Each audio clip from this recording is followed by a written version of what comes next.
All right, everybody.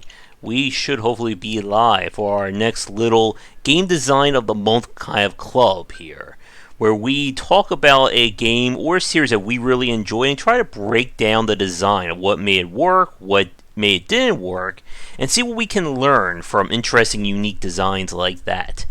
Joining me tonight is my returning guest, Tomo Moriwaki. How are you doing? I am doing good. I'm happy to be here, and we get this up. It's a good opportunity to talk about a game series that I like quite a bit for a number of reasons. Mm-hmm. It's definitely a very fascinating one. And before we get started on that, how's the work going with Epic Tavern right now? Epic Tavern is moving along. Earlier this year, not related to global crisis, we ran into a number of setbacks, and we're kind of getting back on track. We should be having a patch deployed, hopefully next week sometime, and the kind of the unstable or beta version of that patch is already available for players who want to check that out. Awesome. All right. So we have certainly picked a very fascinating game for our topic this month. As we said, this is Valkyria Chronicles. And this is a series that I think, depending upon who you're talking to, they either hold this with very high regards or they have never played or even know what we're talking about. Totally. So, for those of you who don't know what we're talking about, Valkyria Chronicles is a series published by Sega. The first game, I honestly don't remember when the first game came out. It's been such a long time ago. Tomo and I were trying to discuss this before we started the cast. First game was 2008. Whew. Yeah, it was a Seemed, while back. yeah, that was what, like 50 years ago? Well, 50 years in today's years, yes. Yeah. And what made Valkyria Chronicles different from other games, first, the fact that they're describing as a tactical role playing game.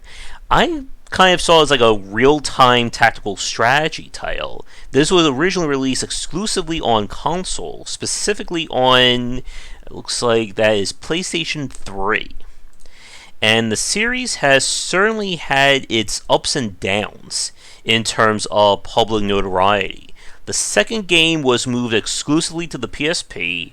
The third game, I don't think it was even translated into the United States or translated over here.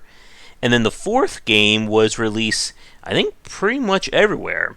And then in between, like, that whole thing, they kind of pulled a XCOM the Bureau on us, and they released Valkyria Revolution, which was kind of like a Dynasty Warriors or more hack and slash take that people didn't like because they remind them so much of Valkyria Chronicles, so they decided to make a fourth one.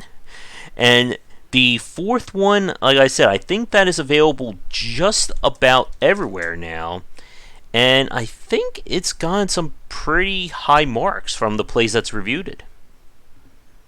Well, it's a very high quality game. I mean, all of them have been. Well, to be fair, I didn't play the PSP version, and Mm-hmm. maybe only saw videos of Valkyria Chronicles 3. My play experience does focus on 1 and 4, but it's always been really, a sort of a unique take on turn-based strategy with Mm. elements of real time, as you kind of talk about, Yeah. and beautiful visuals, Oh, uh, yes.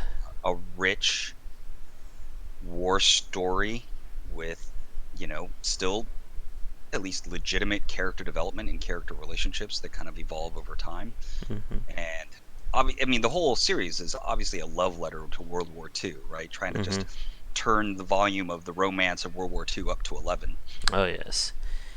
Tomo, you're like a little bit quiet in my ears. All right, I Oh, can, that's better. That's actually. and I'll boost my microphone output just a bit. Yeah. Yeah, over the last few weeks, I've gotten even quieter in my normal voice and prefer to use amplification.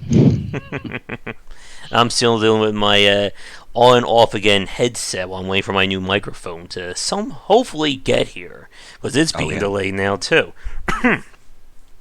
Yeah, Well, but were the microphones more expensive? Because I know that the webcams, they totally exploded there, the costs or the prices. Well, I got mine on discount, but the problem is that they're waiting for the distributor to send them the resupply. So the place I'm ordering from is waiting on that. So it's always that kind of fun thing. And Shark is gonna keep waiting. Shark's gonna keep commenting until I get everything set up too. But going back to what you were saying, yeah, with Valkyria Chronicles, it's definitely pretty much like like that anime soap opera kind of tale, but set very loosely in World War II. Because as we all know, World War II had anime women running around with laser swords, mechs, and characters going Super Saiyan. I love the idea that they have the like knight-like lances, Mm-hmm. but they're just basically Panzerfausts. Yeah. They're just anti-tank shape charged bazookas basically. Mm-hmm. And like you said with the aesthetics, I think like that's another really strong example of an aesthetic that holds up really well over time. Yeah, well, I mean, that's the thing. I think I feel like kind of if you think of old school Japanese development for video games in general, it's very much beauty is an essential starting point for all of it. They don't. That is not a part of the formula that you question. And I think we can see a lot of the kind of long-standing Japanese studios always have like a unique and characteristic style, and that it is beautifully polished. Mm-hmm. And I think, as we've said before, like when you have these like very unique or very style-driven aesthetics, it really does stand the test of time. We played Valkyria Chronicles 1, I want to say 4, maybe 5 months ago, before all the craziness hit. And it still looks amazing. Again, with the game being what? What's that, like 12 years old at this point? Yeah, totally. And it's not like 4 is dramatically better. In Mm-hmm. fact, it's just a little bit more polished, but it doesn't want to be dramatically different, right? It wants to Mm-hmm. be the fourth in the series, and it all fits in this bubble of their reality. Mm-hmm. Yeah. And I think one of the things that again like hurt Valkyria Revolutions was they tried to make it look more detailed. They try to go for less of that, hand paint or that hand drawn aesthetic, and it kind of like broke the theme of the game in a sense. Yeah. And well, I think something that happens there too is sometimes it's like, hey, let's take the IP and extend it, right? And Mm-hmm. expand it. And so if we're going to have this different offshoot, let's make it different in a lot of ways and see how that works out. And I mean, part of the problem I think is that for some weird reason, Valkyria Chronicles as like a brand or a series, just like you were saying at first, isn't widely known. Mm-hmm. I'll often talk about one of my, it's like, oh, Valkyria Chronicles 1, one of my favorite PS3 games. And they'll be like, what? Yep, and in a weird way, we were just having this discussion before we started the stream about XCOM. Yeah. And XCOM is another very fascinating thing in terms of that kind of awareness for it. Like, we talked like 10, maybe 12 years ago, nobody outside, like the oldest of old school fans would even know what that series was. And then we. And then we saw the whole push with XCOM the Bureau, or I'm sorry, it was originally just called XCOM no hyphen. Yeah. And then again, like one of these days, I would love to talk to Jake Solomon, just have him for like a 10-hour cast about developing XCOM Enemy Unknown. And Enemy Unknown, oh, that was released in 2012. And then that kind of began in a really weird way, like this kind of more or this greater push for strategy games having a second resurgence on the console side. Yeah, it basically found the secret of fire again, it seems like. I feel like Advance Wars was an important Yeah. part of this timeline too, right? It's like a game that really, not just that it made people take note of strategy games, it became the dominating game of its launch window, right? Oh And yeah. certainly that has happened with XCOM.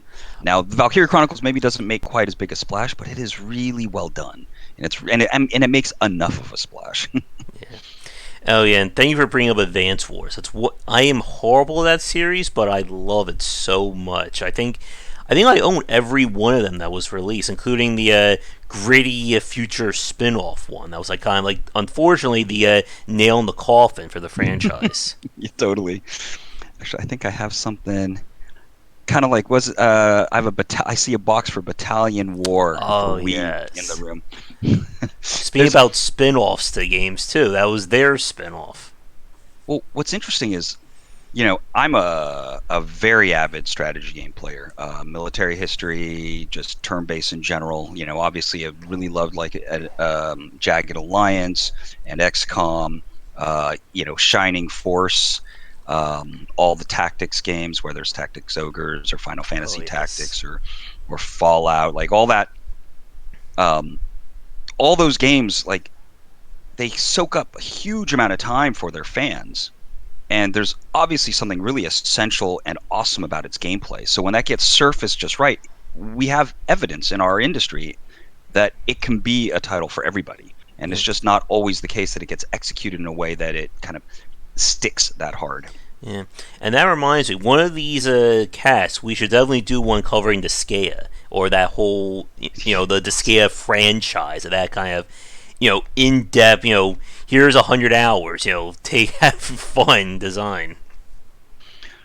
Yeah, and it'd be a great kind of study of, hey, these guys did a bunch of stuff and put it together in a particular way that ends up being like a signature or a fingerprint for them.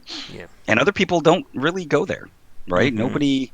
Nobody, maybe in intelligently so, nobody tries to make Disgaea other than Disgaea. Oh yeah. It just like epitomizes grind, but it does it in a way that nobody really cares that they're grinding in Disgaea. Yeah, and obviously they make use of weird. Oh yes. But lots of people make use of weird, right? Weird is a skill. It's not just. I feel like sometimes people who are kind of dismissive of the weirdness of things go like, "Oh, it's just trying to be weird," and it's like lots of things are trying to be weird, but sometimes people are weird in an amazing way. Yeah. And I think, like, as we're talking about with this kind of proliferation of strategy games all outside the PC, I still hold that Mario plus Rabbids, that Kingdom Battle game, was one of the best. And I think everybody, including myself, just like wrote that off. The very first minute was announced by Ubisoft, and it just turned into one of my all-time favorite strategy games. I have not played this game actually. Oh, I will definitely have to check that out. No, it's interesting. yeah. It, I it remember seeing it, but you know what? I actually don't think I actually grokked what it was that they were actually doing. yeah, like, I think like my kind of dreams take on that would be somewhere between XCOM 2 and Mario plus Rabbids. Like, just somehow smash them together, and that may be one of my all-time favorite games. Well, so if we kind of just start disassembling these strategy games and what some of the things that they offer, Mm-hmm. right? Inevitably, since they're turn-based, you can control more units. Your typical first-person shooter demands that you play the main character. Mm-hmm. And ever since even Shining Force, right? Part of the cool, interesting element of what the overall experience is for these strategy games is that there are lots of characters. You get to kind of play out more of an ensemble cast. So stories that may not have been perfect for those other contexts become perfect for strategy. Mm-hmm. And it doesn't make sense to try to you could imagine turning these games into like a real-time strategy game. They'd just be really stressful and really confusing as you try to manage all these little guys moving Yeah. around and doing stuff. Speaking of which, did you ever play Brutal Legend by Double Fine? Yeah, I did. Yeah, I like that game. that the whole real time strategy aspect of that game, I think, became very polarizing because, like you said, it was a real time game, but you still had kind of your fighting the control scheme, and I think Yeah. that was, I think, a major factor of why we didn't see too many strategy games off the PC. I mean, going again back to, as you said, like I think Advance Wars was kind of like the first, I think, like official game that said, "Hey, you can do strategy, and you don't need a keyboard mouse interface to make it all work." Well, there was back in the TurboGrafx 16 days, there's Military Madness, or I think it was called. It had a word. What was it called?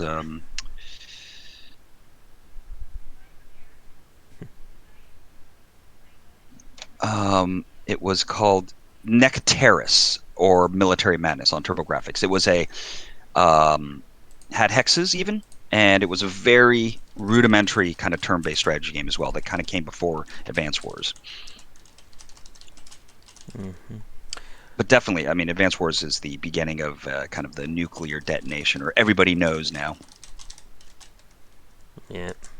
Well, that's not entirely fair too, though, because you got to say Final Fantasy Tactics did a similar thing, right? Although it Mm-hmm. does come after. Yeah. Or we could even go, and if we really want to push, we could even talk about the original Ogre Battle too. Oh God, yeah, I played a whole lot of that. Man, that was one of those games I think I played it when I was still too young to really appreciate it. I still have it on my quote unquote emulator that I think I need to go back and play that one of these classic nights. Yeah. Yeah, I felt. I mean, Ogre Battle. There's a funny story for me. I mean, I don't know if I've even. I might have recounted it on one of these streams with you. Is that it was a game that I had rented from. I think it was Blockbuster at that time. Not. I was not yet. I was not yet frequenting the Hollywood Video near where I live, and I rented it for like 45 days until. And I ditched school, pretended I was sick as much as I could, and played it nonstop. I mean, it was insane. Yeah, unfortunately for me, my family knew that I play a lot of video games, so I can't do the whole sick faking thing back in the day. But now I'm an adult, so I can just say I'm going to play this game, but then I go, oh wait, I got to edit video, so no, I have work to do. It's the again the monkey's paw wish of growing up, right? Totally, totally. Well, Mr. Elwood makes a funny joke. Like when we were talking about managing all those guys at the same time, did you by accident define RTS? And yeah, sort of. But one of the essential features of the RTS genre is that you have these tools to manage lots of separate Yeah. units, and those units by themselves don't necessarily possess a great deal of complexity, right? With a small shift once we start into the kind of Warcraft 3 environment where the heroes at least have a decent amount of controllable complexity. And of Mm-hmm. course, obviously, that thread of history that took away all the other units eventually, and it was just the hero, right? And then it became the entire MOBA Yeah. global industry.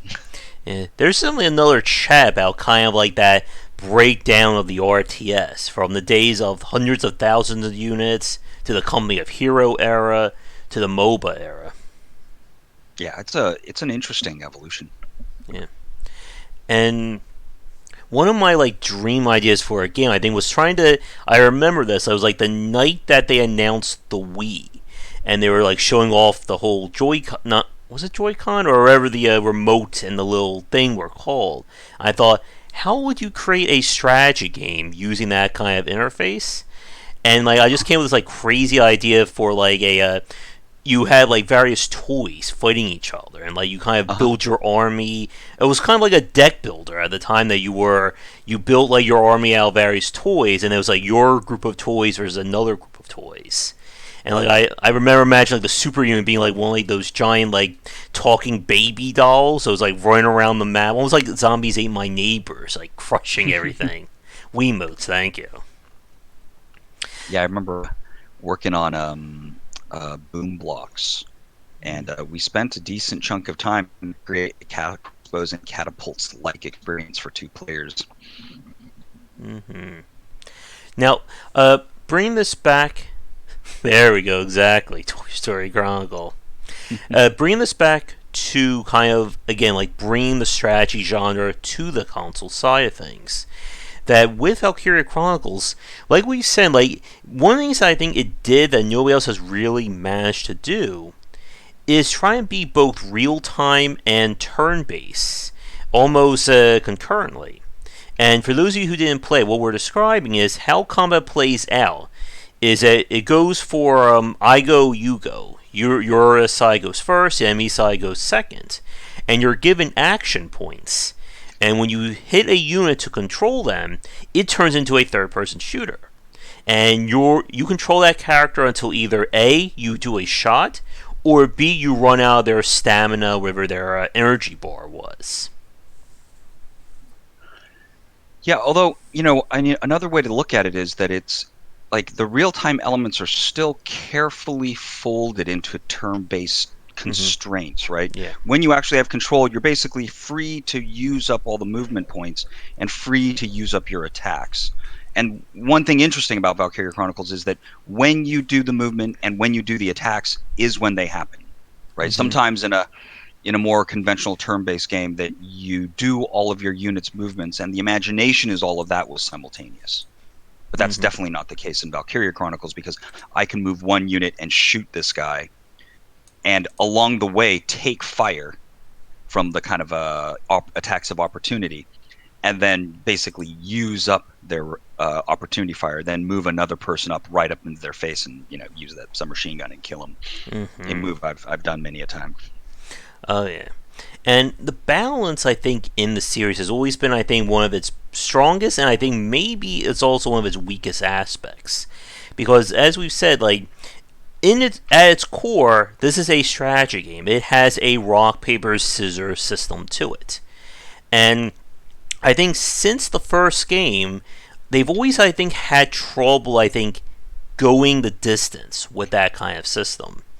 And for people who haven't played it, how it usually worked was you had each character was a unique individual. Again, this is kind of like the anime theme, and each character have their own weird quirks and their personality, and they belong to one of several classes. So I'm sure Shark is going to make fun of me, but I don't remember them all perfectly. So you have the Scout, which was highest movement but had a basic attack. Engineer, who can refill ammo, repair, stuff like that. The Shock Trooper, who's kind of your assault class. Sniper, which was anti-infantry. And then the Lancer, who was anti-tank. Yeah. And I mean, go ahead. There's also the Grenadier. Oh, yeah. Was the Grenadier in the first one, or was that introduced later? No, it's a 4-1. And honestly, all 4 games have slightly different configuration of classes. Oh, yes. Definitely. And especially Valkyria Chronicles 2. Did you say you played that one or no? No, I didn't, but it had like 50 classes, the joke or something. Oh, yeah. I want to go on a little rant about that in a minute. But okay. With the balance of the game, you had to basically properly take which characters into combat, because you're fighting against the AI, and the AI has a predetermined number of units and their own respective classes. Oh, and of course you had your tank, and the tank in the first one always cost double the action to move, but of course had essentially its own presence on the field, which I thought was another very interesting touch. It's something that I think don't see so much on the player's side. Like, we were mentioning, of course, XCOM earlier, and XCOM does this really well. When they introduce stuff like the Berserkers, those, like, giant mech, septoids, like the heavier mech aliens that they kind of put in with Enemy Unknown and XCOM 2. And this idea that it's not just, my soldiers versus your soldiers, is now we have, vehicles and heavy units kind of messing with things. Yeah, no, I think that it does. Very few games like focus on the tactics of detailed infantry combat, while also in an interesting way supporting armor or vehicles as a part of that. And I mean, I don't know if anyone does it better than the Valkyria Chronicles games. Really, I mean, it really boils down to not a lot of games like. there are games that are about people and their percent chances to hit, all their gear, and them moving around their action points, and there are games about vehicles, and you rarely combine the two, right? At least at the Mhm. detailed turn-based type of situation. And it's interesting. It's worth playing the game just to kind of see how they handle that, because it there is some awkwardness to it actually, but it also points to the fact that it's kind of a hard problem to solve. Yeah. And especially again when you throw in that kind of rock paper scissors, there we go, system to it. Because when you have tanks on the field, they can't be hurt by any kind of machine gun fire. And the only way you can really take them out is having a lancer shoot them in the back or hit them in their, I think, the radiator part of it. And that is a completely hard counter. Like that will one shot, I think, almost every tank outside of boss stages. And again, it's that case where if you forget to bring a lancer onto the field and there's an enemy tank, good luck killing that thing, because your other infantry are just going to get wiped out trying to get close enough to do anything. No, yeah, and that's kind of what's interesting about it too, is that they're depicting something more along the lines of kind of like realistic, Mm-hmm. mid-century warfare, I guess, where tanks are invulnerable and you have to use an anti-tank weapon to deal with them. Yeah. I think that so many of the games that we've played just treat tanks as things with way more hit points, Mm-hmm. and it works pretty well, and it's easy because it means that if I make a mistake, I can at least peck away at it until it dies. Whereas that's totally not available in Valkyria Chronicles. Yeah. And again, it's very fascinating when you have, again, like these different unit types kind of operating in different rules. Like if we go to like Fire Emblem, for instance, like they introduce, of course, you have cavalry units, you have flying units, and they're not really different in terms of how they play. You take your cavalry, move over to the enemy, they attack them. And again, with something like with Valkyria Chronicles, it would have been easier for them to just say, "Oh, the tank is just like a normal unit. It just maybe there's a 25% damage reduction when you shoot it." But no, you can. One of the best strategies is to just take your tank, park it in front of an enemy spawn point, and then every time they try to bring out a new unit, the tank's reaction fire just wrecks them before they can even get away. Yeah, and it really takes them down. Yeah. That little machine gun, and then that Yeah. falling and that death sound animation. The ragdoll too. Yeah. Although it doesn't sound like the Wilhelm scream. That would make it funny. And speaking about units, I think another thing that we didn't touch on that, this itself could probably be its own cast, is on the concept of cover and how it relates to Valkyria Chronicles. Because what they do very fascinating is that cover is, I think, one of the most like gamey elements of the franchise. A character can sit behind a sandbag, and all of a sudden, their head that is still perfectly exposed is now sniper proof. Yeah. It makes it's more like a turn-based thing, right? I mean, Mm-hmm. I think that because that's maybe one of the minor drawbacks of having such a true 3D depiction of combat is that you're like, that looks like he could hit him. And if I was playing a first-person shooter, I'd be putting a whole rail of bullets right into that top inch of his Mm-hmm. scalp. Yeah. But if you remember playing like Full Spectrum Warrior, Oh yeah. and it's like, once you get used to their visual state describes their technical state, and then I have to deal with their technical state, not their visual state, Mm-hmm. and that's what kind of makes it a strategy game. And it's again very similar to XCOM and XCOM 2 that cover is not really, I guess, cover with those air quotes. It's more or less a defense modifier. So Yeah. you can have those very weird dissonance moments where you're shooting at an enemy, your gun's pointing at him, and then the bullet gets like flung like 85 degrees the other direction, and then you scream and you throw your keyboard out the window. Yeah, I mean, unless your brain is really hooked into the numbers and the system of the numbers, Mhm. it's well, even then it usually doesn't feel right to look at your character right point blank and go "Brrrrat," and you miss. And I think that's one of the things I really appreciate about Valkyria Chronicles is that the cursor, your actual crosshair, it depicts it really well where those bullets are going to go. It's not 100%, but again, it's not that case where I'm pointing at the guy, my bullets go 180 degrees the other direction. And the only, I think, real things that I think really affect it are if the enemy, crouches down the ground, which I think they made that more of a factor in later entries, or again, if that character is behind cover of any kind. Yeah, you basically get to kind of choose where you're trying to shoot, and then it tells you what the modified chances are. It's a good feature because it makes you feel like you're more connected to the act, right? I think that if you're Mm-hmm. playing Advance Wars, you're not really very connected to the act. They Yeah. they do that attempt at trying to kind of show the animation of them fighting, but Mm-hmm. that's really just kind of dressing. Yeah, and I think from a UI standpoint, one thing I also want to point out that they did really well is that they update the damage dynamically as you're moving the crosshair over the character or the vehicle. So you can see very quickly that, oh no, I shoot, if I'm using a gun, I hit the tank in, the armor, it will take like 20 shots. Move it over to the radiator, it goes down to 1. It's like, Yeah. maybe I should hit that part. Well, I think something that is really worth noting with Valkyria Chronicles is just I have to imagine that one, first and foremost, they really care about their story, right? They're their hypothetical Europe and their kind of remixing of the political relationships and Mm-hmm. how that gets their kind of world story going, and then these characters parts in it, and then trying to tell that story through a turn-based strategy game. Mm-hmm. That's like seems like something that the team was very focused on, and that was their number one objective.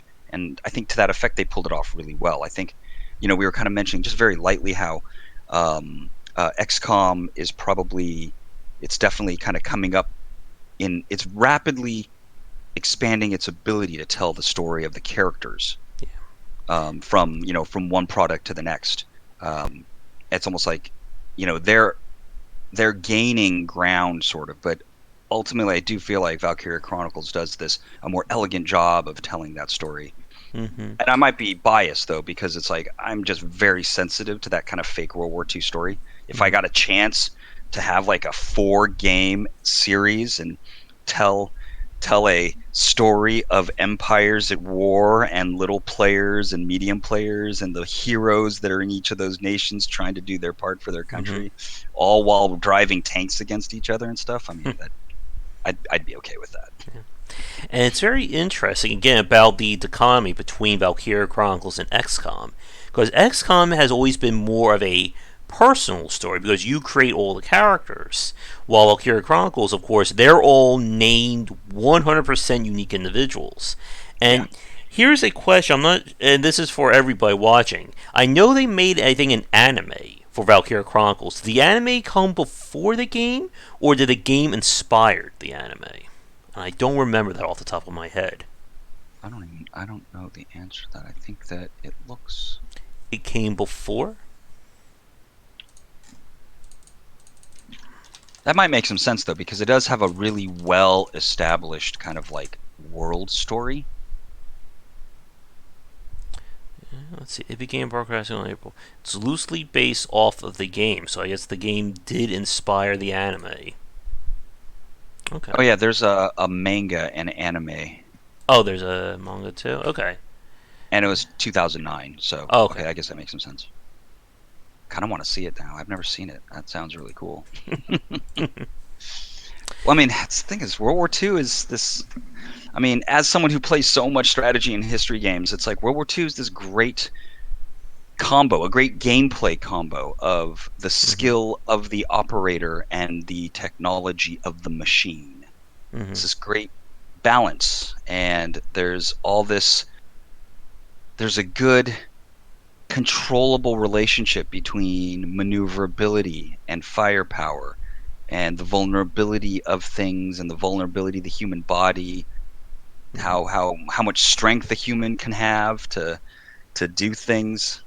It's like this perfect storytelling fantasy zone to have lots of destruction and lots of human interest. Mm-hmm. Now, before we talk more about the general gameplay, I want to spend a few more minutes on the class design because I think this will kind of infer on a lot of our discussions for the rest of this cast. That, like I was saying, the class design I think has always been a very shaky or very hard balance for the game. And I know Shark was telling me about this when we were playing Valkyria Chronicles 4 and how much they had trouble kind of balancing the classes because you have the leveling system that simply just raises like health, I think, health and defense, and then you can buy or craft new weapons for everybody, which I really did like that system. I think it also avoids the Fire Emblem issue of one character soaking up all the experience, and then you can't use anybody else. Yeah, well, if you think about like what is the goal of their class system, right? And Mm-hmm. so the scout, I think, ultimately is your normal infantry person. But more importantly is that it's got the speed and the movement, so it can get to positions better than other classes. Mm-hmm. So it is a high speed. It's got medium to low firepower, right? It's got the single shot weapon, but that weapon can shoot a lot further than a lot of the other people's weapons, except for maybe sniper. And so it's this fast moving, get to positions, single shots, longish range. And so it kind of you can kind of think of it as like a series of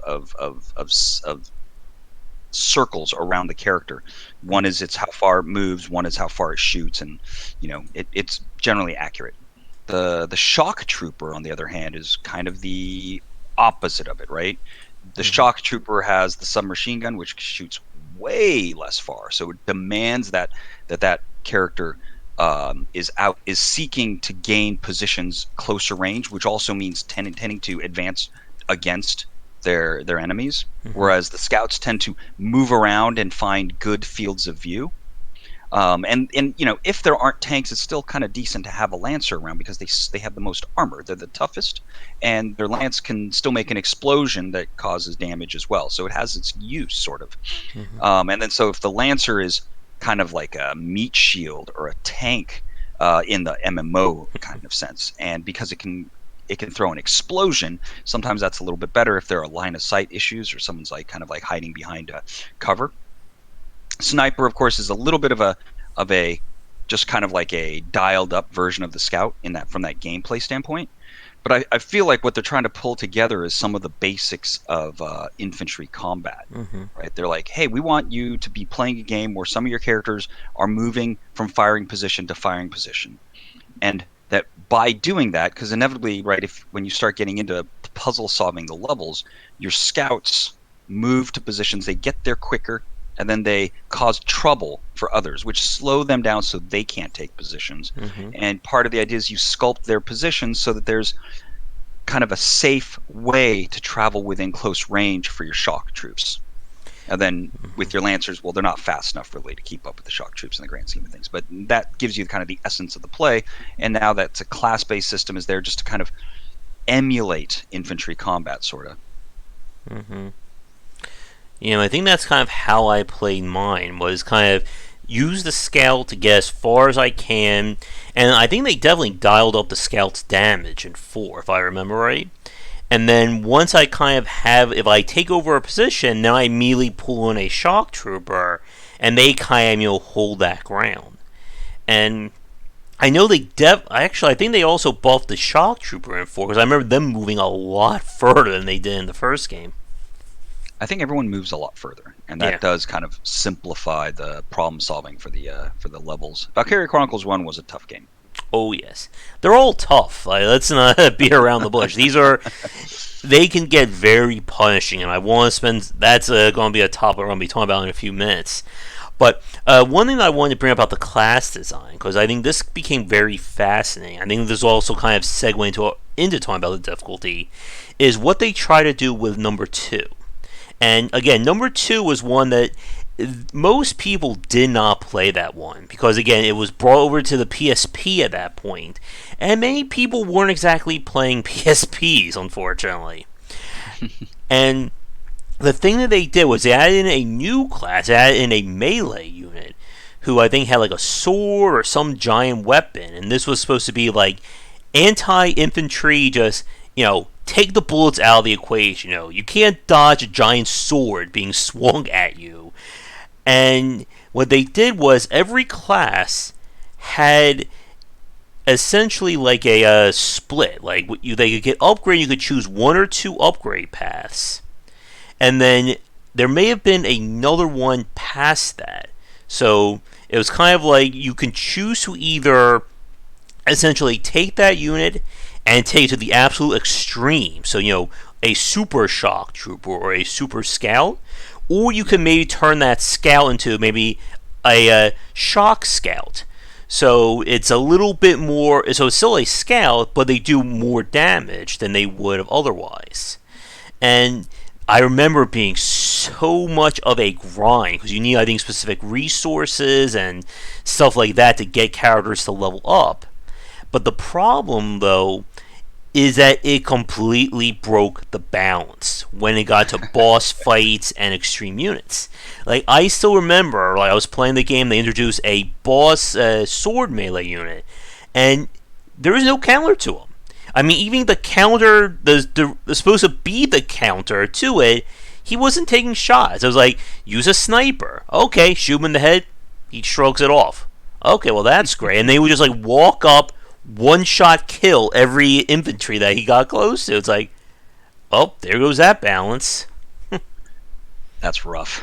Yeah, I think it looks like it was kind of structured. You know how like Ogre Battle and Shining Force, they had this feature where once a character gets to level 10, you get to choose from one of two new classes that they become, and then they go back to level 1 and then get back to level 10, and then they get theoretically yet another choice, right? They could go from like a warrior could become a defender or berserker, and then they become like a super defender and a super berserker. I know that those weren't the words, but the images got, the visuals became super cool. They became more powerful. You got to kind of cultivate or craft your party a little bit better. Because what I'm seeing here is stuff like scout veteran, scout elite, heavy scout. It's a lot of different ways for a scout to go. Oh, Mauler. Is it Mauler and Fencers that were the melee classes? Yeah, I remember that in Fire Emblem. I think the problem when you run into those issues, and I think it's something that we see in all strategy games, is that if you give the player like one of two choices of classes, one will most undoubtedly be the superior option. And it takes very careful design to make both of them seem like they're viable. With XCOM 2, and somebody correct me if I'm wrong, that wasn't there like the gunslinger variant of the sniper, I think, was considered more overpowered than the other one, or I may be mixing those two up. Oh yeah. To Dandry's point about the pacing, I think that again, is that same kind of soap opera combination. From the book that a character is writing. You have like different shots of like the war representing the various cutscenes, but it is a game. Can you guys still hear me? Yeah, you broke up just for a bit. Okay. All right. Hopefully, you still got my point there. But about the aesthetics of the book being framed, but to Dandry's point, that one of the pace in the game can be kind of off for something like this. And again, it's a game where you take a 20-minute battle, then you watch 30 minutes of cutscenes. Then you take another 20-minute battle, here's 40 minutes, and don't forget about the bonus footage. And it's, again, it's not a problem that XCOM has, because everything occurs kind of at the same time. Again, you're not dealing with unique units in that one, outside of, Bradford and the other characters. Yeah, I think also, some of that stuff is pretty voluntary. I think I remember when I was playing Valkyria Chronicles 1 that I would tend to look at the most important cutscene and kind of get that squared away, which would then allow you to make progress. And then over the course of time, I'd kind of go back and maybe see some more of the bonus stuff and kind of start filling in my perspective or feel like I missed something and then go back and kind of be on the hunt for it. Because the deeper you get into the game, the more you start caring about that story. Yeah. Although, for Valkyria Chronicles 1, I have a funny little story, actually, about playing the game. My daughter was maybe like 3 or 4 at the time, and I was kind of walking her through the story. I'd kind of made my like 25% of the game, and then kind of on and off, like I wouldn't whenever I'd completed a level, because that wasn't very interesting for her to watch. Um, then we just kind of browse the book, see the pictures, and then talk about the characters, and then kind of watch some of those cutscenes. And we're watching some of the cutscenes, and I was like, 3's a little young, but it was kind of fun having a conversation about racism and how it's like Rosie the Riveter, that character, that the red-haired one, and the main character's sister, who is the one that everyone thinks is the bad Mm-hmm. bad race or whatever. And it's like, see, they don't like each other because their stories about each other are bad. They don't they've their sides have told bad stories about each other, so they're not going to get along. It's like, oh look, they're starting to get along. And I think if you remember about this point in the story, it's the first time I'm watching it, and then that gunshot rings out, and they're about to shake hands, and the main character's sister's face, goes slack, and I'm just like speechless for a moment. And I'm like, and I look over to my daughter, and I'm like, Zelda, do you know what just happened? Oh yeah, the game definitely, like, with its story, hits a lot of like varying points in this game. Like it's a war story. Then it's like everybody's getting along. Then there's racism, and then everybody's getting along. And then there's murder. It hits everything. Well, and it's kind of cool that, like, it's kind of a neat twist, right? That everyone dislikes the dark-haired people, Mm-hmm. but it never was them to begin with. Yeah. It's good. It's a pretty rich and complex story. Mm-hmm. Well, I mean, I guess 2008 is about the time stories across the board start getting better. And I think what's fascinating about is that I don't think any of the games have actually, and please correct me if I'm wrong on this, like any of them have actually like moved beyond, the alternate World War II as its setting. Like, it's always just been different sides or different companies fighting each other.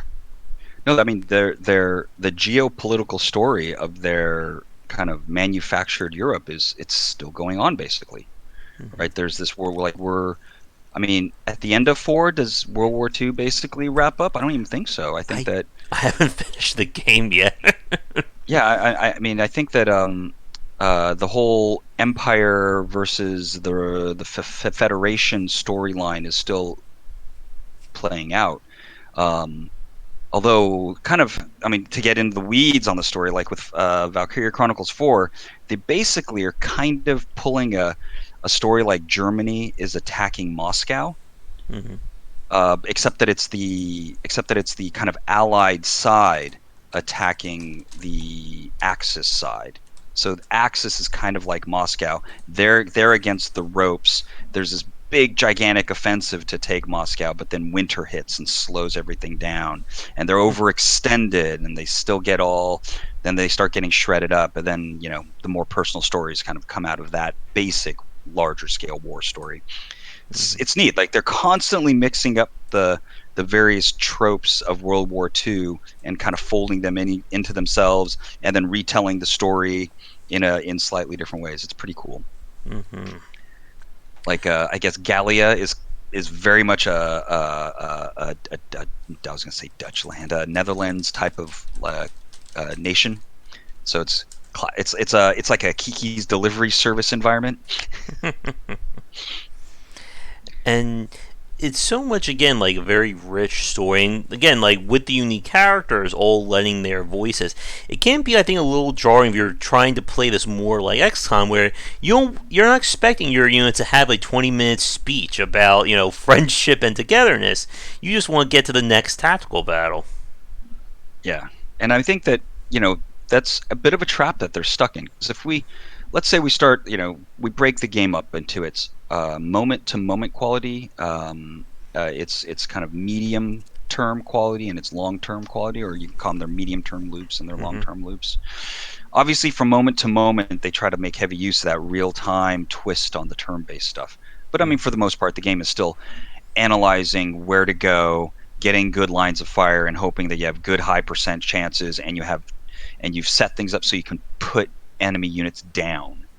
And that same is generally true of all turn-based everything, right? If you ever played like anywhere from Panzer General to Jagged Alliance to XCOM, and Final Fantasy Tactics and stuff, it's this weird strangeness where I really need to kill that unit as quickly as possible, and that's more valuable than anything else because then it won't put its attack into my units. And if I can eliminate permanently 2 units before they've had a chance to fire, that's even a better situation. However, in those early turns, right, and you're gonna probably trigger both happy feelings about strategy games as well as some of the frustrating realities of them. It's like in those early turns, though, if you try to do that too aggressively, you'll leave 1 or 2 of your units exposed, and then one of your units dies, and you're like, okay, well that's unacceptable because all my units are RPG characters that I want to level up, and so I'm going to be more careful with them. So I try to do this weird edge of our movement and firing distance dance with the other team until I have enough of my guys, so the next turn I can kill enough of their guys, so that on their turn they can't kill any of my guys. Yeah. Over and over and over again. So that's their moment to moment loop. You were going to say something? Yeah, I was going to say, like, speaking about that whole like unique units and individuality, I'm really curious to see what the reaction is going to be to the new XCOM game. The fact that they are going for unique individualized units. There's no custom created units in that one. They're all pre-made, and kind of see what the XCOM fan reaction is going to be to it. Yeah, it's going to be mixed for sure. I mean, I'm going to love it. I'm just going to pretend that there are 2 scenarios and that I like them both. But to move on to like what you were talking about there, it's a really one of the most important kind of design things about the game, right? Is that how do we drive players to keep playing deep into the game?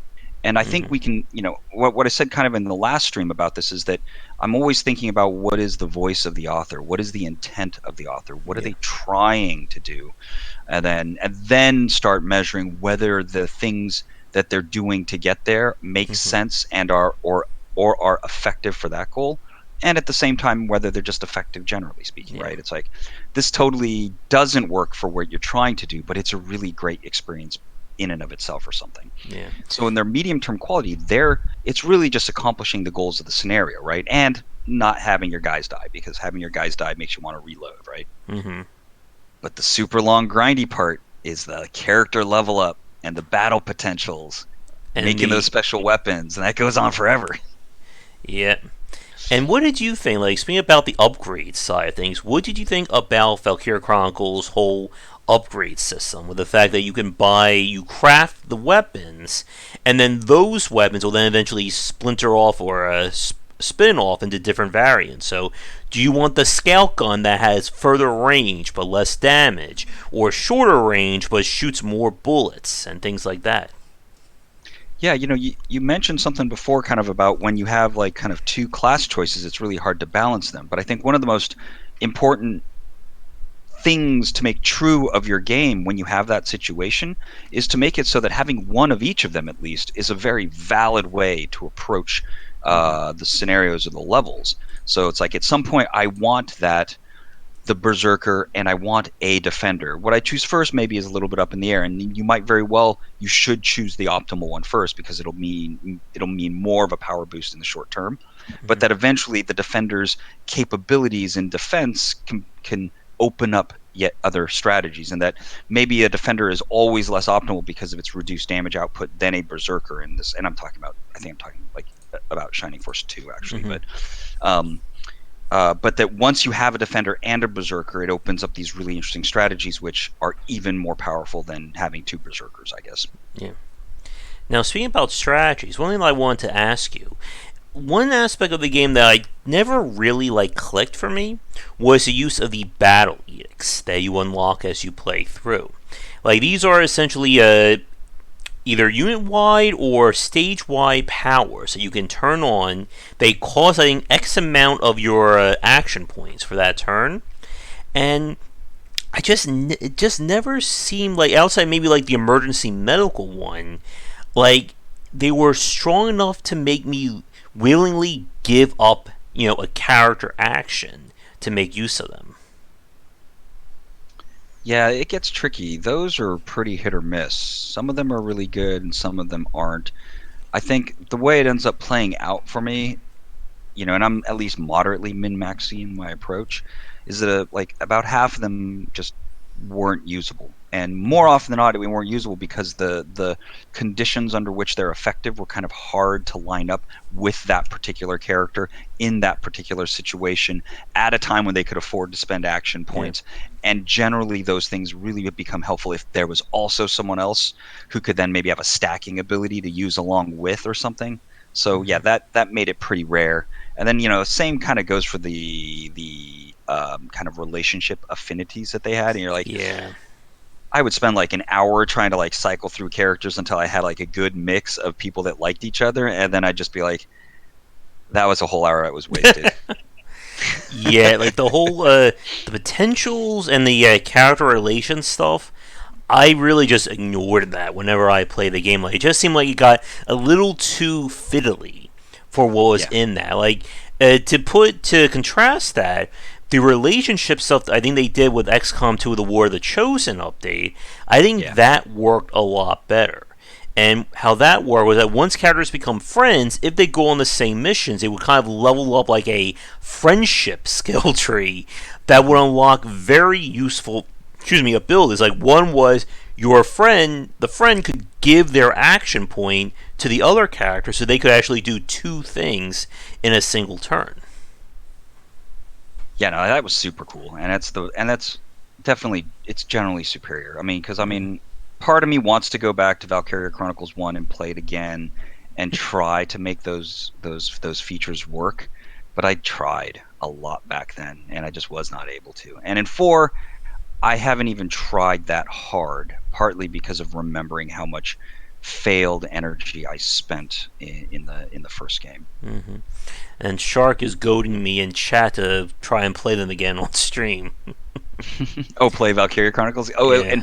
and given your track record of bad dice rolls, I'm sure that's kind of part of your brand when it comes to entertaining. Yeah. But speaking about bad dice rolls, let's talk about the difficulty of the game because I think this is whereas you were saying a few minutes ago, if the experience truly worked, I think this is where we may see some of that faltering of the experience of Valkyria Chronicles. Like we said, this is not an easy game. Strategy games are, in their essence, they can be very hard. And while Valkyria Chronicles doesn't focus so much on RNG, at least not as much compared to an XCOM or a Fall Tactics, they did something differently, and you brought this up too, figuring out the puzzle of the levels, because this is where it gets difficult. Many of the stages in Valkyria Chronicles are more, I think, puzzle minded than they are strategy minded. Like, while you Yeah, it's have, not a fight as much, right? yeah, It's a set of steps. and this is accomplished in several ways. There can be field conditions that affect what units you can play, where you can put them, where the enemy spawn positions are, even just where the enemies are set up to begin with. And it it kind of limits, I think, some of the strategic approach.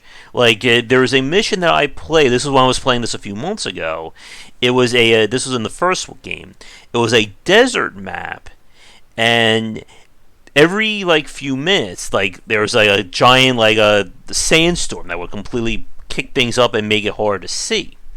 And you had to basically like there was no cover whatsoever.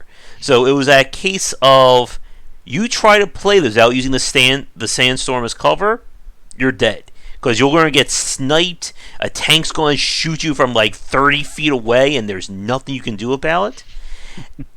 And it's always that very, I think, careful balance strategy games fall into with how do I make these scenarios different, but how do I not break my game system in the process? Well, it just I guess it partially depends on what it means to break your systems, because I think for them, I mean, well, okay, first of all, Valkyria Chronicles 1 is way harder than Valkyria Chronicles 4. Yeah. Valkyria Chronicles 1 is like oh, that decision you made at the beginning, which wasn't really all that optimal, now you can't finish it. And you don't really realize that till you get to the end. And then, Mm-hmm. if you don't have it in you to try again, I'd spend like, a few days to sometimes a few weeks before I jump back in after the disappointment of like some of the later levels, which would be like, like a good solid 10 turns, which those turns are not fast. And then Yep. you get to the end and realize, oh, I never had a chance because of a choice I made at the beginning. Or they have a event that pops up that, oh, your units were out in the empty when there's no enemies. Well, guess what? Because you crossed that invisible barrier, they just spawn 20 units, to the left of you, and now your guys are out cover. Enjoy. Yeah, and then you do a little bit of save scumming. Oh yes. And again, like this is where things get, I think, very like awkwardly paced. So I think for me and for a lot of people, it felt like you pretty much had to play every map twice. The first time to figure out how you're going to fail, and then the second time avoiding that failure. Totally, totally. Yeah, no, and I think they try to put in some cues as to what to do, but they're only really visible in hindsight, so it Yeah, doesn't really work out in that regard. Um, Go ahead. I was going to say, and then there's of course there is, like I said, even though RNG is not a huge factor, it still does play a role. Especially how enemies will fire on you and what can happen. Like, there's a map in the first game where you have to get the main character back to the tank so he can kind of push the offensive. So the tank is on the field but is not active. So every turn the enemy is shooting your tank. So what could end up happening is when the enemy is shooting you, it may accidentally, shoot a little bit to the left and hit one of your infantry and kill them, and there's nothing you can do about it. Or in my case, and just like this is my luck epitomized, the tank shot at my tank, it missed it, hit the wall behind the tank. The explosion AoE of the shell hit the radiator of the tank, killing my tank in turn 2, ending the mission, and there was literally no way I could have done anything about it. Like, this was just like RNG saying, you lost. Yeah, I think that there are some holes in their analysis of what can happen there. Mm. Like, it was just like, it was just like, like that 1% chance, like, the developer probably never realized, like, this could actually happen on that mission, and it happened to me. I'm sure you send a message to the developer and they're like, that's not possible. Mm-hmm. And whenever I get, if I ever get Jake Solomon on, I'm going to have to yell at him for a shotgun missing with a 98% chance in the original Enemy Unknown. And he'll be like, That's that so never funny. happened. In very conventional turn-based strategy, with individual soldiers kind of fashion, I had a number of times, like with a shock trooper, run up to point blank of some other enemy, expecting to take them out, Mm-hmm. and then unload into them for them to have 2% of their life left, Oh, yes. and then it's their turn, and then you're like, oh well, there now is unlucky, and then your character dies, and it's a Mm-hmm. very, very unpleasant moment. I mean, part of it means though that you should not do that in the game, but it's still it still took me so long to disabuse myself of that behavior pattern, because it's kind of tasty to try to get that, to sneak that extra kill. Yeah, and that's a very hard lesson that XCOM players certainly have learned.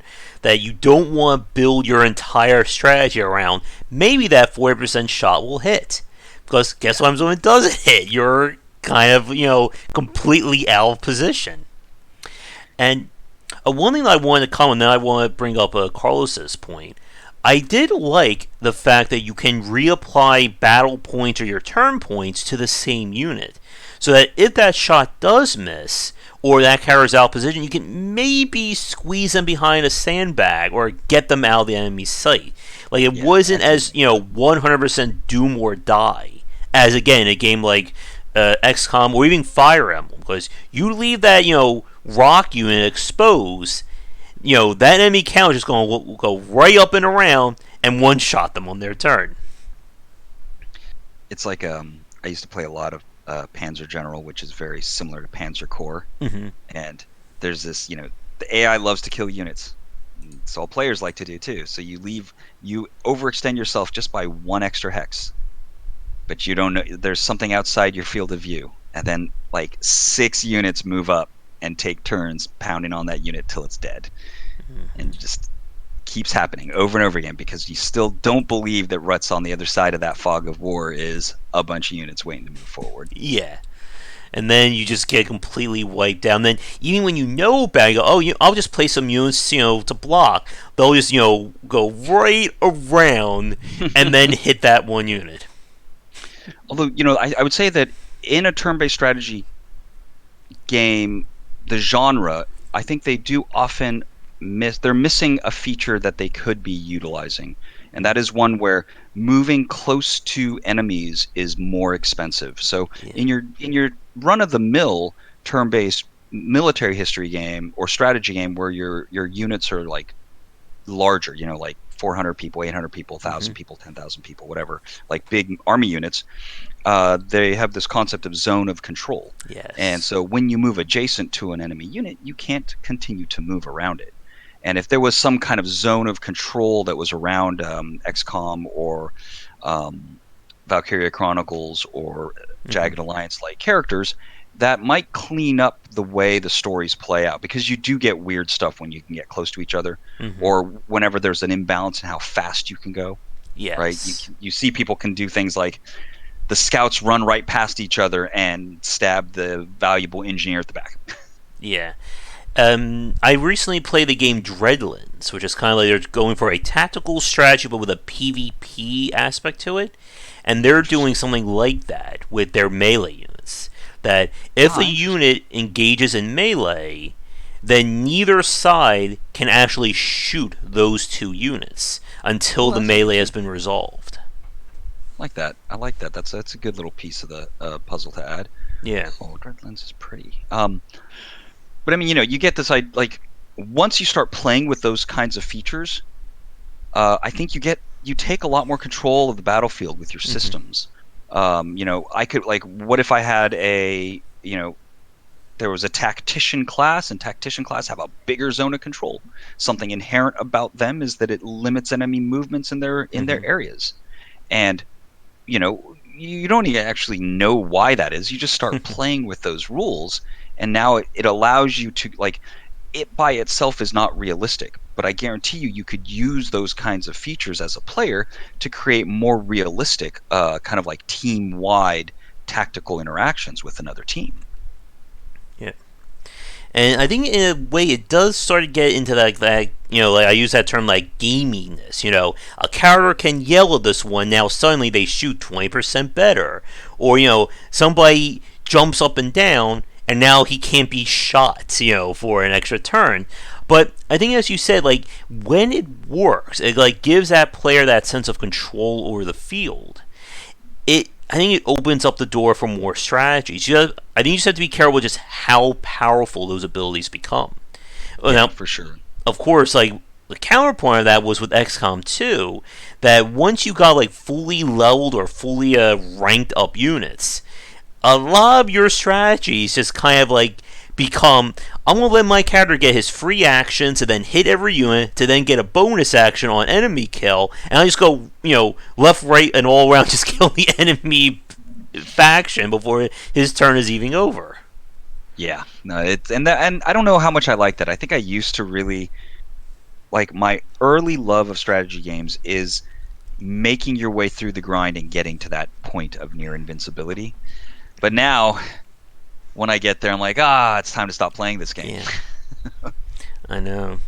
And we could probably spend a cast on that topic, I think, alone. And we still need to do a talk about feedback, or like action, that kinetic feel of games. Oh yeah, I love that whole. I mean, and it's relevant to everything. I think it's one of the easiest things to overlook, because in so many ways it feels easy. And what we're talking about is like as simple as, when you push a button in the game, why not have it feel better? Why not have it feel harder or clickier or more impactful? Whatever that might mean. Every tiny little state change, why not clarify it with more oomph if at all possible. Yeah. And I get it, if everything has the same oomph, then everything has no oomph. Yeah.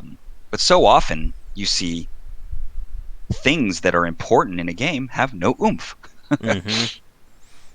If you're free next week, I mean, again, we're all still stuck inside, so we could certainly set up time to talk about that one. Yeah, no, I think that could work. I'm not at all averse to that, and I'm always up for having that kind of a conversation. Oh, although maybe one day too, if you're up for it, you should pull in Epic Tavern's lead writer, and we can have a conversation about just all the weird choices we made with storytelling and game design, because that is a giant pile of crazy. Oh, yeah. And it's partially, I mean, all this studying of storytelling and game design is like a lot of my thoughts with Valkyria Chronicles is really just how many of their choices feel like they're in service of telling their story, and that it's so easy as someone who likes turn-based strategy not to see the product as a storytelling product, and instead that it's actually a storytelling, like it's not strategy, it's storytelling, and that turn-based strategy in this particular way, I feel like you could make an entire kind of like little dissertation about how the real-time elements of the turn-based are there to create dramatic movements like it's an action scene, and to punctuate and focus on the individual personal interactions with getting shot and then doing something important or meaningful in the storytelling of the scenario. Yeah. And then, of course, obviously, tons of cutscenes for the other storytelling. Yeah, and like again, like how every character when they kill an enemy has their own little like victory, animation, or they say something when the guy goes down. The only bad thing about this, if you just use one character repeatedly, then you're just hearing their own bark again and again. Like in Valkyria Chronicles 4, I think I heard like the main guy, say his death to the enemy line like 27 times in like the span of 5 minutes. Well, yeah, and at the same time, it's not like it's just a storytelling game, right? Like they have their interesting ideas about how to make a turn-based strategy game, and the freedom of action point usage or character activation. That's a really interesting feature that you don't see in a lot of games. Yeah, and it definitely changes the vibe of the way Valkyria Chronicles work. I mean, like you were saying before, how it allows you to maybe get behind cover if there's a mistake, but I mean that's also the way you totally exploit certain solutions in those scenarios. Yeah, and again, like you said, it's not something you can really do in other strategy-minded games. We keep bringing up, XCOM and other examples of it because, again, they're what we consider for a lot of people like the premier strategy games out there. And with XCOM, that system again works. Once that unit has been moved or it's fired, they don't exist until the next turn. Well, I mean, players might be able to get used to that pretty quickly if you just let them do it all over again. Go for it, right? And like just start feeling it out and making some sense of it. I think as a feature, I think it's born from some of the more kind of larger scale strategy games, like an idea of kind of like command initiative, and that generally units don't move as much because they don't have contextual awareness or they don't have the orders, and that you could units could move twice as fast, units could do twice as many actions if only they were given the kind of incentive or like the motivation to do so. And that if you have if your game is trying to play a story of giving commands or being the commander, that's like a power that you're using. It's actually a single player game. It's a single player game of moving all these chess pieces on a board. And those, so that I was just that those features would relate. Or I think that Valkyria Chronicles was inspired to make their choices about character activation flexible from some of those older games, maybe. Yeah. Let's see. Going to Carlos's comment from earlier, he asked, "What are good ways to keep certain game elements hidden, such as design curves and scaling up difficulties, but still feeling fair?" And I think that's ultimately the challenge of just about any video game. How do you make things get better without, just completely slamming the player's head against the wall in terms of difficulty and trying? And I think this is again another issue we see in strategy-minded games, because strategy games at the end of the day, they're all about numbers. How much armor does a unit have? How many enemies or how many units the enemy is fielding? And you have to be, I think, really careful, because I think this is again where kind of like the difficulty spikes in Valkyria Chronicles occurs, when all of a sudden, like, the enemy, you start fighting multiple tanks, or all of a sudden the guys get like 20 more units. Or on another map in the first game, it starts with 2 enemy snipers in basically headshot range to be able to one-shot every one of your infantry if you don't take them out in like the first turn. And if you don't take them out, then you have a 50-50 chance of you losing a unit during, the enemy's phase. Yeah. Well, in some of those cases, it's just not an elegant difficulty curve, right? I think if you take a game like Hades, for example, for which the difficulty curve is maybe a little noisy because you don't know what random room you're going to get, but that obviously there are some hidden curves that start ramping things up. The whole concept of what feels fair is a very tricky and complicated thing all by itself. So each of like, with respect to your question, each of its pieces are kind of have their own answers, right? Good ways to keep game elements hidden, for the most part, everybody does that okay, right? Maybe a better way of putting it is, what are actually some good examples of when they don't hide things like their difficulty curves and scalings? And if you've seen any examples of that, that becomes the counter example. But generally speaking, it is by default hidden. I'm not going to tell you when people do more damage, but you'll know because you'll take fewer hits and go down, right? And then now feeling fair, totally separate issue just in general, in terms of the whole context and concept of treating your player in a way so that they feel like it's fair, right? And don't think of it as, am I treating you fairly? Because if they don't feel like they're being treated fairly, then who cares if you feel like it? Mm-hmm. So now it becomes a game of, how do I jump into their head, and how do I get an idea of what could happen in this context that would make me want to pound my desk and say that's unfair, even if it is fair, right? And then find those moments in the experience, and at the very least, add a consolation prize or some recognition of, I'm sorry. Let me get that closer. And so that doesn't make it more fair, right? It counteracts some of the feelings of unfairness that people might experience when unexpected or unlucky things happen. So, Josh, right? Josh's history is, I know many of the most unfair things that can happen in these games, and usually they happen on streams. Yeah, of course they do. So you go back through those streams, right? And you're like, when that happens, what could we have done to make Josh happier? I don't think anyone is thinking that one, especially not Shark, too. Well, in my recommendation is that would be the way, though, to make it feel more fair, is that for the most part, people think it's fair until something unlucky happens, something low percentage, some kind of intersection of cruddy results. And when it does happen, just be on the lookout for them and figure out a way to kind of go, hey, you win some, you lose some. Hey, why don't you take a little bit of extra cash for your trouble? Yeah. And I think XCOM, by Firaxis' take, when we're saying that, I think kind of runs into that issue of, I think, feeling fair to the player. Because, again, it is a battle of numbers. And it's very hard. I think this goes to Elrud's point about, the use of fake percentages. Like, they have gone on the record to say that they do skew the number of percent chance. That, if I remember right, if you miss a shot on an enemy, every successive shot until you hit has a 10% increase, but the game doesn't tell you that. So it may show that you only have a 6% chance to hit, but in actuality, it could be an 80 or 90% chance behind the scenes. Yeah, no, it's. I mean, the psychology of the feeling of randomness is some weird stuff. Oh yes, as anyone who's played like Darkest Dungeon can certainly attest to as well. Well, in real odds never feel good because you remember when you get screwed. You'll never forget a bad beat, and then every time you get you get real lucky and something great happens, you get more and more entitled to wanting that good result. And especially when a bad result can just cascade into failure.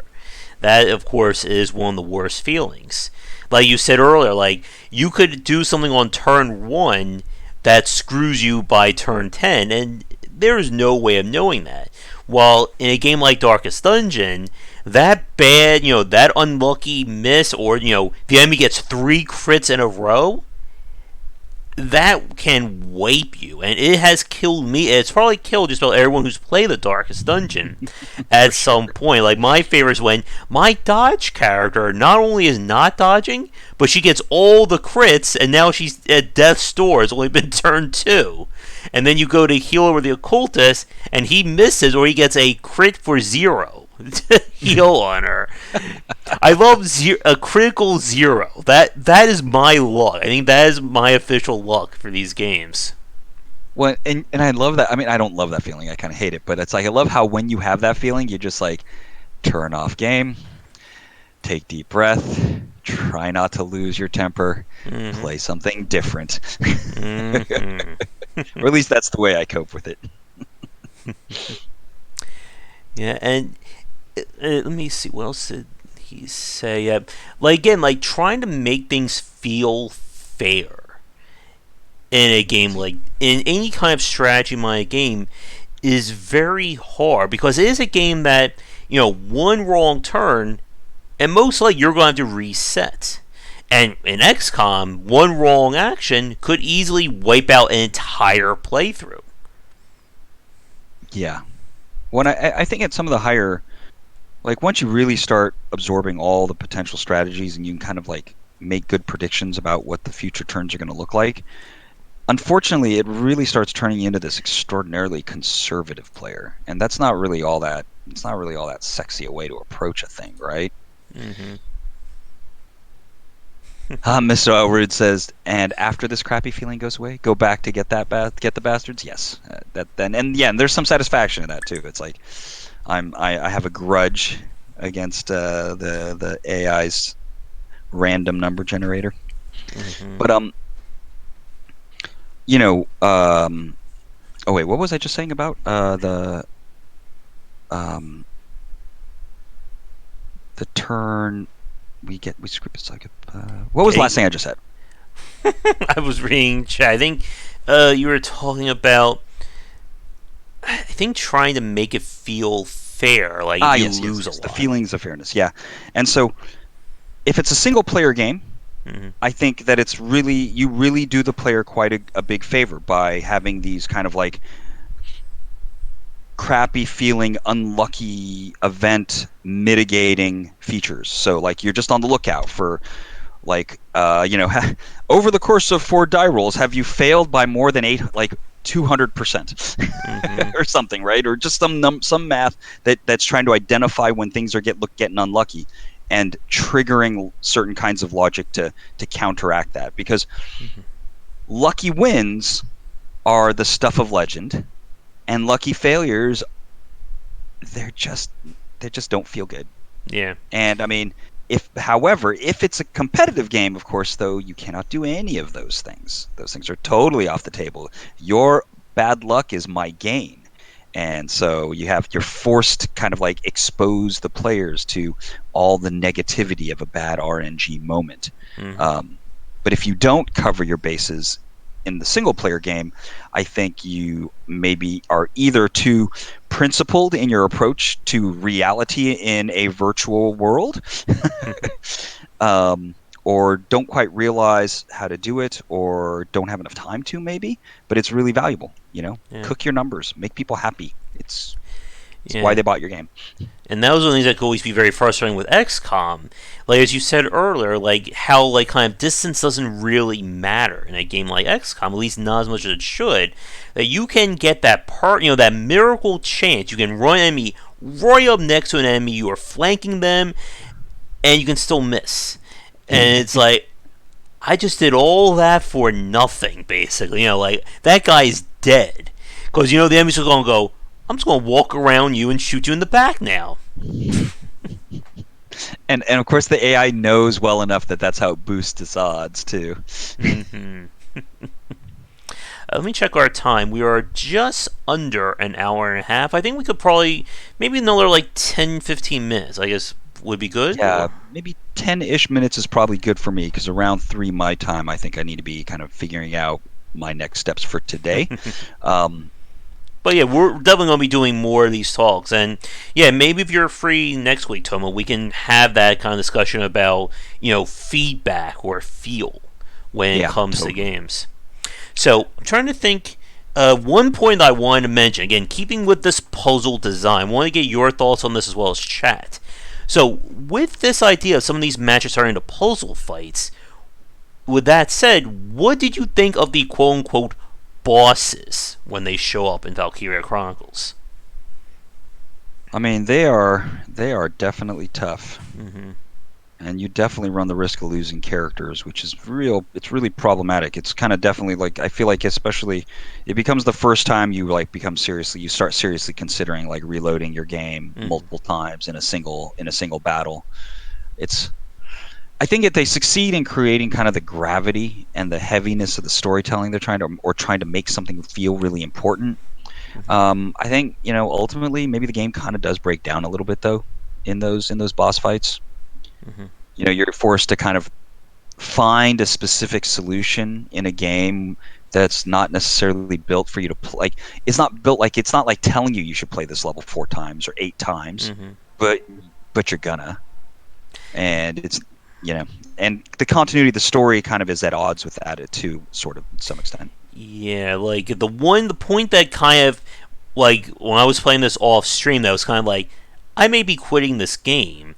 Came at this was I think the first official boss stage of Valkyria Chronicles One when you fight this giant tank that has like these Yeah, four radiator ports. So you have to know, okay, I have to kill the guns first. I have to specifically get units up there, and then it's like, oh, you did all that? Here comes a Valkyrie, and then she is the nuclear option. She will one shot every infantry unit unless you knew exactly where she was going to come from, and you've already preemptively put your tank there to stop yeah, it. totally. I remember that. Although I really like that story point, by the Mm-hmm. way, the kind of super cyan aspect of things. Mm-hmm. Um, but yeah, no, I mean, ultimately it's kind of BS, right? Mm-hmm. And it's not like the game is not entirely sustainable if you just accept those losses and move on, because Mm-hmm. all the experience points that you lost from your team now are just like literally subtracted. If you think of like your team of soldiers as like a pool of experience points, you know, or if and that's kind of like your real power in some ways, and you lose two of them just because of bad, you lose two of them in that fight, all the XP they got up until that point now has been subtracted from your total pool, and you're going to bring new people in that you start using. They'll start getting experience points. Inevitably, someone else dies. Mm-hmm. If you're deciding that you're never going to reload saves, it's not all that reasonable to imagine you can get to the end. It's certainly not Valkyria Chronicles 1, which is already tuned to be so hard. Yeah. And again, it's something that you can't. I think this is one where those silly spikes come into play. It's not something you can really pivot or change. At the time, like you can't say, "Oh, my units are out of position. Well, let me do something to get around that." No, it's your units out of position. They're all dead. She's just gonna walk up, use her rail gun, and just kill you in one shot. And I guess like that's another very interesting point. I also want to bring up Elroot's comment in a second, but how hard should these counters be? Because XCOM runs into that as well. That you bring the right unit to the right fight, that battle is non-existent. It is over before you can even say fire.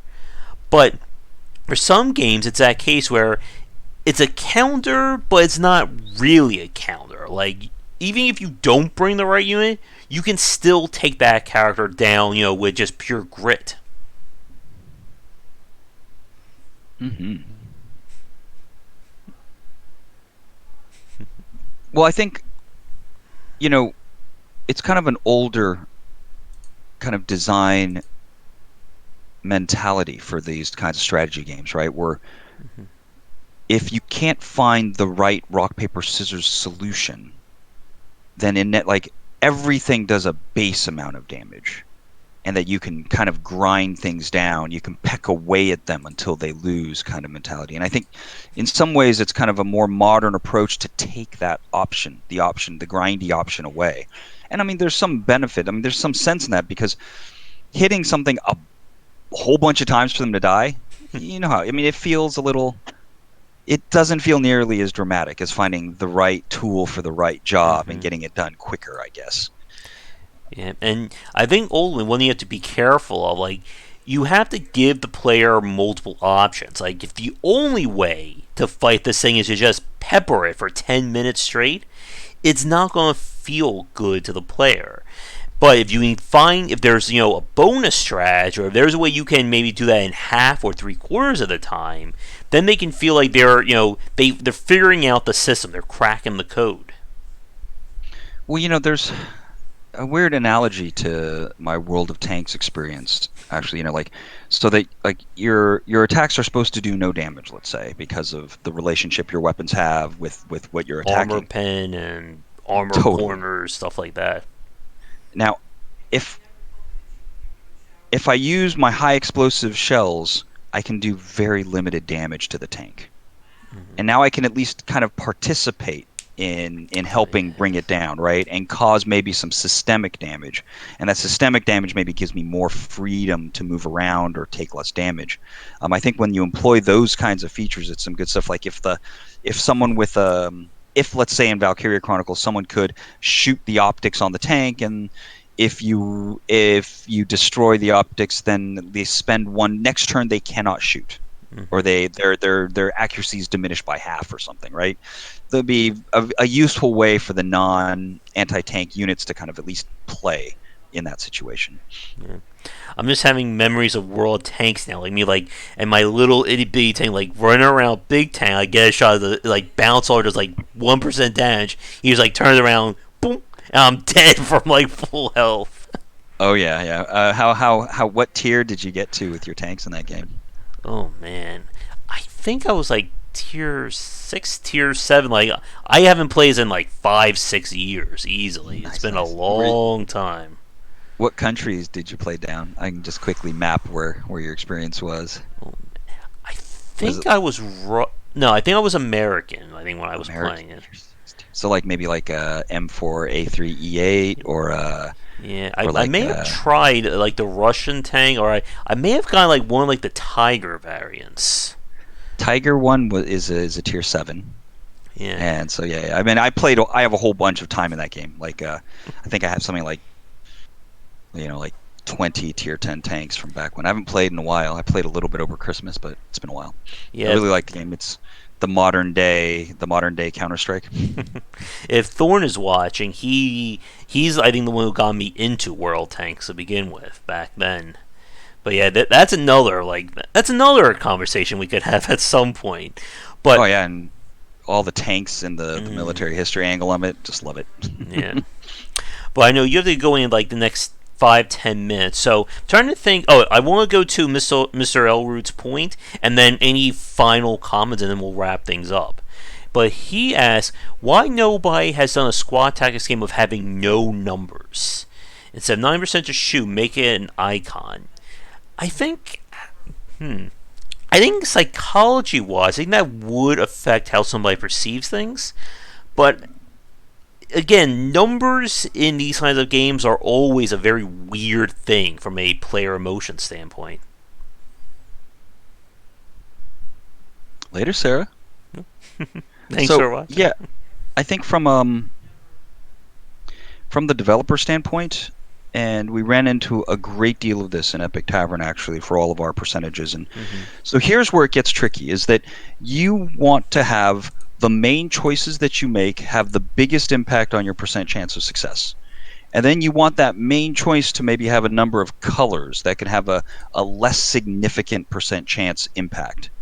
And and then inevitably, though, for your game to feel kind of rich with options and little details that you can make use of, plus also have enough dynamic range for like RPG leveling up and upgrades, the 1s and 2% start to matter quite a bit to the overall game. Hell, 0.5%, 0.1%. Like, all of us have bought upgrades for some outrageously small bonus to crit, for example, right?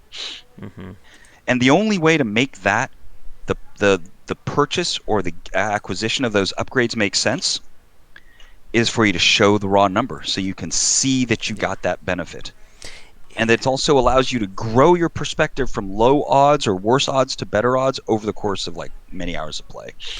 Yeah, and that in of itself is very hard to do. Like, as you said, like with those 1 to 2% issues, Darkest Dungeon I think runs into that as well because it doesn't really show the impact. I have plus 10% to dodge. Did that actually matter at all? I will never know. Did I fail because of like what was the chance of me actually failing, and could I have done anything differently to manipulate that? Well, and then if you can't connect directly, you start making up all these weird theories. Like, what if it's a 10% increase to the current percent chance, which is vastly different than plus 10% absolute chance, yes. Right? Or what if it is a 10% to your bonus to your dodge? I mean, all those slightly different takes produce vastly different numbers, and it's. Mm-hmm. I mean, I have a problem with how confusing that can be because it's not like it can't be any developer's goal to sell you a 10% bonus to dodge and have no idea what that means. Yeah. Or it's like, what's the difference between a 68% chance to hit and a 66% chance to hit? What, is that, how much am I screwed because I didn't maximize my 0.75, plus accuracy items I have on my character? I mean, it's an interesting problem because it's hard to kind of train the user to kind of understand the benefit of a 2% difference. But at the same time is the idea that a 2% difference is meaningful, especially incrementally on the way to the third percent of bonus or the fourth or the fifth or the sixth or the seventh, right? Mm-hmm. Is that it'll keep going. And at 2, it's not really all that meaningful, but it is a representation of your progress. Mm-hmm. And you'd prefer to have it rather than not have it. It's tricky though, because it's like in the grand scheme of things, a 68 versus 66% chance isn't something that's meaningful to you unless you've done something like close to 1,000 times. In the context of 1,000 samples, 68 to 66 is like 20 events that might make a difference. Yeah, and Valkyria Chronicles does that very well, again, with its equipment upgrades, that they're very incremental. This gun has a C- chance of accuracy, but its upgrade is now, a C. Like you've gone up half a grade. But, again, that can feel different to the player. All of a sudden, instead of the shot being, let's say, this wide, it's now maybe like this wide as I'm trying to maneuver my hands in a camera mirror here. Yeah. Well, yeah, and different ways to depict your chances of success. Well, go ahead. Sorry. No, I was going to say I wasn't sure if you had the timer, but yeah, finish your thought. Maybe I'll finish with this one. Different ways to depict your chance of success. The more clever they are, the better, and that's great. If you can both have it so that I care about my upgrade structure, mm-hmm. and I know what its impact is, and I don't necessarily need more explicit evidence of it, and at the same time I can look at my moment-to-moment chances of success, and it makes sense to me, then we're in a good place. But again, it's like, we're getting to a point in development across the board where what we tell the player is rarely the complete truth, right? It's cooked to create a good experience. Mm-hmm.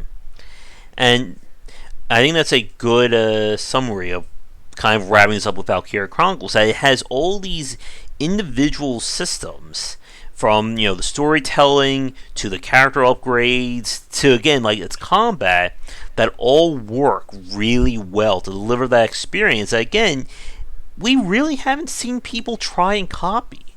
And there's probably a talk in of itself about what genres people tend to try and replicate or focus on. And the strategy genre, in a very weird way, I think has kind of avoided that. Like, we've been hearing this talk about XCOM likes over the last few years, since, again, XCOM 2 kind of taking off and Enemy Unknown as well. But it's such, I think, a systems dependent genre that you can't just, copy, you can't just literally rip out XCOM's engine and put into another game. Like, you have to essentially build it up from the ground up in order to make a new strategy game. And that could probably be why we're not seeing, or we haven't seen people copy Valkyria Chronicles formula. Yeah, I hear you, no, and I think that there's another thing at play too, is that if you take the whole industry, Mm-hmm. the people have to make games that they themselves understand and play. And so the games that get played the least are the least that can be created, right? Because there's the least number of people in the industry who have even the basis of knowledge to create them. And then that could, is that trending over time shrink, or is it trending over time expansion, right? And that means in the future there may be more people that can make strategy games or less people. And we've seen genres die. It's happened. Oh, yes. And I would love to get your thoughts if you had a chance to play a Phoenix Point yet, but that's a topic easily for another time.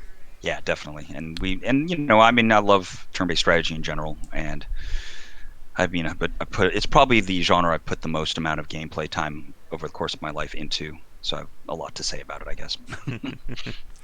All right, but I think with that, do you have any closing thoughts on Valkyria Chronicles and the Casson? So yeah, obviously there are a lot of things about Valkyria Chronicles that make it very special to me personally, because it's a great mix of things for me.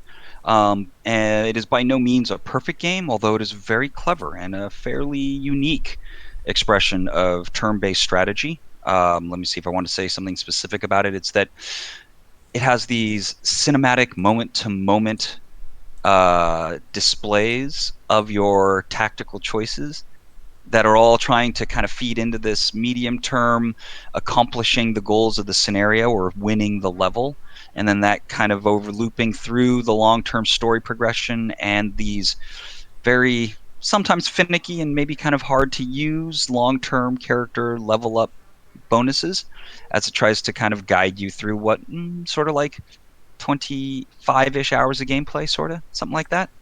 And I think that in terms of analysis, that it's a fun one to analyze, because it does kind of buck trends, even if maybe at its core it's very much like lots of games, because it's rock paper scissors infantry combat. Although at least in this case it's rock paper scissors infantry combat with an armored vehicle twist. Mm-hmm. Great. Let's see. Mr. Elward's asking about intuitive understanding, or teaching intuitive understanding of percentage when it's skewed. I think that's about kind of like misrepresenting percentages. Okay. And it's tricky, right? I mean, I think that most of the world is, as we go on, is finding that you want to misrepresent percentages so that people are either more certain or know they should be less certain. And that the basics of psychology are that when people have a 75% chance of success, they think they should have a 100% chance. And then when they have a 49% chance of success, that they think they have a 0% chance. And that playing around with the fundamentals of the way we work, or the way we perceive those relationships, is a problem space that we have by no means solved yet.